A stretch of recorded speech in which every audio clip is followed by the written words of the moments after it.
पण अशा वेगवेगळ्या पद्धतीचा वेगवेगळ्या नमुन्याचा जो गाजर गवत म्हणतो या ठिकाणी आपण लागवड करत आहोत. जय गोमाता मित्र हो, या श्री जगन्नाथ गोशाळेमध्ये या गोमातांची आपण सेवा करत असताना पावसाळा संपला, हिवाळा चालू झाला, आता येणारा ऋतू आपला उन्हाळा.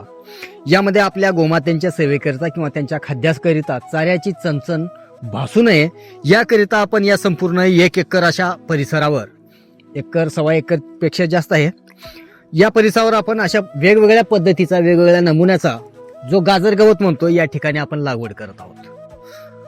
आता सध्या आपल्या गोमातांना पुरेल एवढा चारा त्या ठिकाणी सुका चारा आहे, सोयाबीनचं भुसकट आहे, तुरीचं भुसकट आहे, हिरव्या चारा पण आहे तिकडल्या बाजूने आपल्या. परंतु हा जो काही चारा आहे, आता येणाऱ्या आपल्या गोशाळेमध्ये आणखीन गोमातांची संख्या वाढणार असल्या कारणानं तो चारा देखील आपल्याला अपुरा पडेल.